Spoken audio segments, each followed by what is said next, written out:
6 साल तक लगातार हनुमान चालीसा पाठ करने के बाद मैं आपसे इतना कह सकती हूँ कि हनुमान चालीसा पाठ करने से जीवन में मिरेकल होते हैं। तो जय राधे जय श्री हरि। इस वीडियो में मैंने आप सभी से शेयर किया था कि हनुमान चालीसा जो है वो मैंने बहुत सारे लोगों को रेकमेंड किया है और उन्होंने अपने जीवन में मिरेकल्स देखे हैं।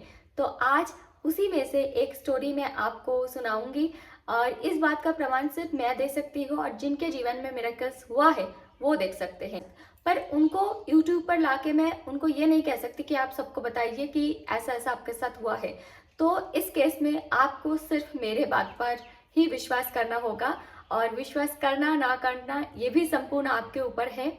पर मैं आपको इतना बता सकती हूँ कि स्वामी जी के लिए जो मेरा प्रेम है, जो रिस्पेक्ट है, वो मुझे कभी भी झूठ का सहारा नहीं लेने देगा। ठीक है, सबसे पहले मैं आप सभी के साथ ये शेयर करना चाहूंगी कि हनुमान चालीसा मेरे जीवन में कैसे आए।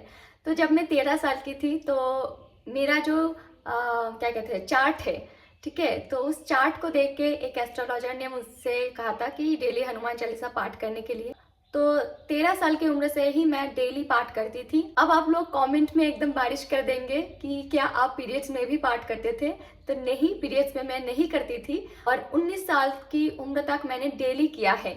19 साल के बाद मेरा जो है दीक्षा हुआ, उसके बाद मेरे जीवन में अलग अलग साधनाएं आई, स्वामी जी का आगमन हुआ, तो वो पाठ जो है वो छूट गया। अभी भी मैं कभी कभी करती हूँ, डेली नहीं करती। ठीक है, हनुमान चालीसा का पाठ भले ही छूट क्यों ना गया डेली करना, उनके साथ जो हनुमान जी के साथ जो बॉन्ड है मेरा वो अभी भी जैसा शुरू में था वैसा ही है। मैं उनको शुरू से ही दादा मानती थी, मैं अपना प्रोटेक्टर उनको मानती थी। तो वैसा ही बॉन्ड अभी भी मुझे लगता है कि हनुमान जी के साथ मेरा है। तो उस रिश्ते को चलते हुए ही मैं जब भी कोई मुझसे अपना प्रॉब्लम शेयर करते हैं, मैं सबसे पहले उनको हनुमान चालीसा ही रेकमेंड करती हूँ।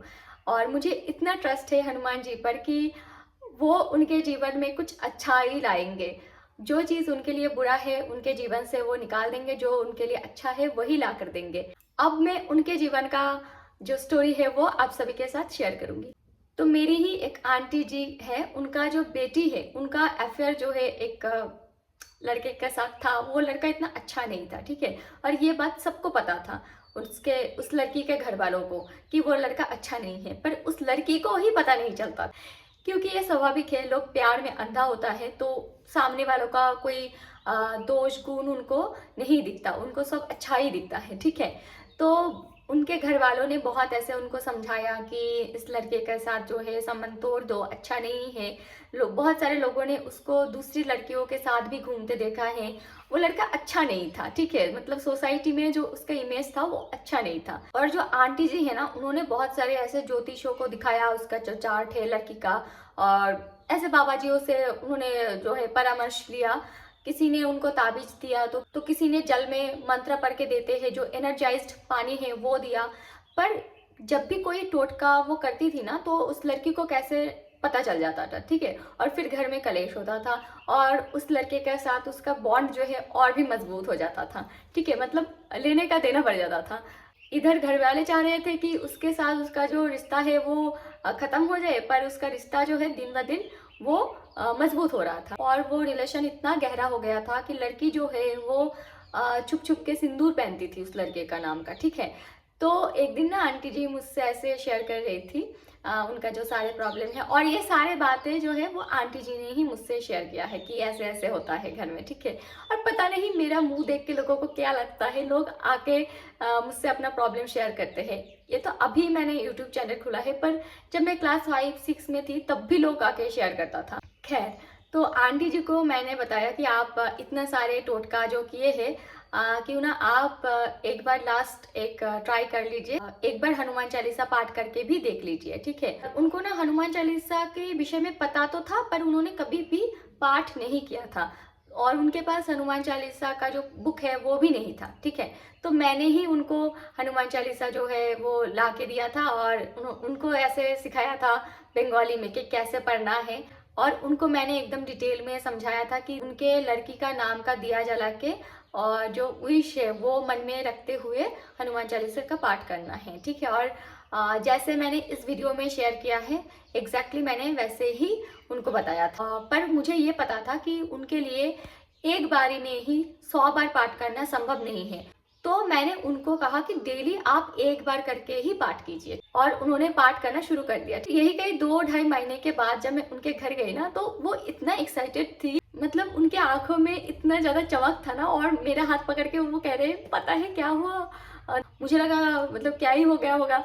तो उन्होंने बताया कि उस लड़के के साथ उसका ब्रेकअप हो गया है, ठीक है, और अभी उस लड़के के विषय में कोई बात भी करता है तो वो लड़की जो है वो चिढ़ जाता है, ठीक है। उसने घर पर ये कहा है कि आप मेरे लिए लड़का देखना शुरू कर दीजिए, आपके पसंद किया गया लड़के से ही मैं शादी करूंगी, ठीक है।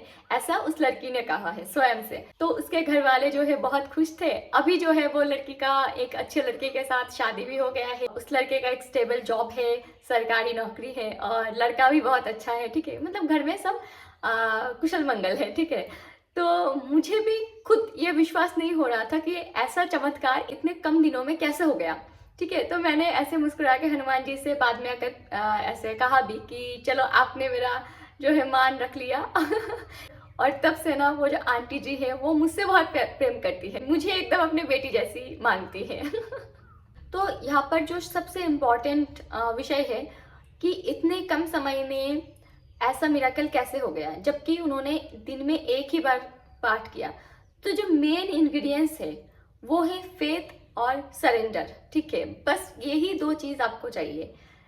यहाँ बात सिर्फ हनुमान चालीसा का नहीं है, कोई भी पाठ या पूजा आप कर रहे हैं उसके लिए सबसे ज्यादा इम्पोर्टेंट जो इंग्रेडिएंट है वो चाहिए फेथ और सरेंडर। ये दो चीज अगर नहीं है तो आप चाहे पूरा दिन बैठ के ही पूजा क्यों ना कर रहे हो, कितना भी आप फास्ट कर रहे हो, कितना भी आप माला जप कर रहे हो, कुछ भी नहीं होने वाला अगर आपके मन में फेथ नहीं है और सरेंडर नहीं है। जो आंटी जी है ना, उनको पूरा ये विश्वास था हनुमान जी के प्रति कि ये काम करेगा, और कहीं ना कहीं वो बहुत सारे टोटका जो है वो कर करके थक चुकी थी, और उनके लिए एक लास्ट ऑप्शन था। तो इस पार्ट को उन्होंने ऐसे मतलब सरेंडर के साथ किया, और एक माँ की पुकार अपनी बेटी के लिए जो है वो एकदम प्योर है ना। तो हनुमान जी भी उस प्योरिटी को इनकार नहीं कर सका, और उनका जो विश था वो पूरा हो गया। तो ये कितनी सुंदर एक एग्जाम्पल है हम सभी के लिए। और मुझे पता है कि आप में से बहुत सारे लोग हैं जो हनुमान चालीसा पाठ करते हैं, और कुछ लोग ऐसे भी हैं जो बहुत दिनों से पाठ कर रहे हैं पर उनको कोई रिजल्ट नहीं मिला। अगर तो भक्ति और प्रेम के वशीभूत होकर हनुमान चालीसा पाठ कर रहे हैं तो ठीक है, और यही सबसे श्रेष्ठ है कि कोई भी बिना विश मांगे आप भगवान का पूजा कर रहे हैं, पाठ कर रहे हैं, ठीक है, सिर्फ उनके कृपा के लिए, उनके भक्ति हेतु। और अगर आपके जीवन में कुछ ऐसी विपत्ति है और आप उसके लिए हनुमान चालीसा पाठ कर रहे हैं, कोई भी पाठ कर रहे हैं, चाहे वो ललिता सहस्त्रनाम क्यों ना हो, तो उसके लिए सबसे ज्यादा इंपॉर्टेंट है फेथ और सरेंडर, भगवान के प्रति पूर्ण विश्वास होना। और जब फेथ होता है ना, जब सरेंडर होता है, तब आप कोई दूसरा टोटका नहीं करते, सिर्फ उसी पाठ को करते हैं, क्योंकि आपको पता है कि इसी पाठ से काम हो जाएगा, तो मैं फिर क्यों दूसरा पाठ करूं। कई लोगों ने ये कमेंट भी किया है कि मैं भी तो बहुत दिनों से ललिता सहस्त्रनाम पाठ कर रही हूँ, मुझे तो कोई रिजल्ट नहीं मिला।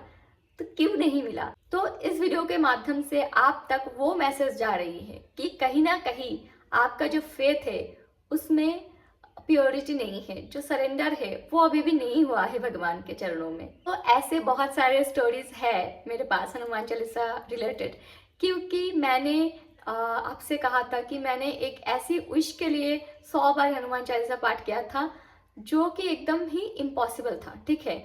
और जब मैंने नोटिस किया कि वो कार्य हो गया, तब बहुत सारे लोग मुझसे आकर जब अपना प्रॉब्लम शेयर करते हैं, मैं उनको एकदम हनुमान चालीसा पाठ करने के लिए बोल देती हूँ, ठीक है। और मैंने सबसे ज़्यादा नोटिस किया है कि रिलेशनशिप्स में सबसे ज़्यादा काम करता है। तो अगर आपका रिलेशनशिप ठीक नहीं है, अगर आप मतलब रिश्तों को लेकर बहुत एक टॉक्सिसिटी है आपके जीवन में, तो आप आज से ही हनुमान चालीसा पाठ करना शुरू कर दीजिए, और हनुमान जी के प्रति पूर्ण समर्पण, पूर्ण विश्वास के साथ पाठ करना शुरू कर दीजिए। और कुछ भी चीज की आवश्यकता नहीं है, चाहे आपके पास दिया ना हो, चाहे आपके पास प्रसाद चढ़ाने के लिए कुछ भी ना हो, सिर्फ फेथ और सरेंडर चाहिए। सब कुछ आप मानसिक कर दीजिए। तो इस बात को स्वामी जी भी कहते हैं कि आजकल धूप भी ऐसा हो गया है कि उससे मच्छर भी भाग जाता है, तो धूप तो स्वामी जी रिकमेंड करते ही नहीं है, और पता नहीं कहाँ है, पुष्प मिलेगा या नहीं मिलेगा, ठीक है। ऐसी जगह रहते हैं कि प्रसाद अरेंज करना पॉसिबल नहीं है, तो सब कुछ जो पंचोपचार है वो मानसिक आप चला दीजिए और सिर्फ अपनी ओर से सिर्फ फेथ और सरेंडर रखिए, बस और कुछ नहीं चाहिए।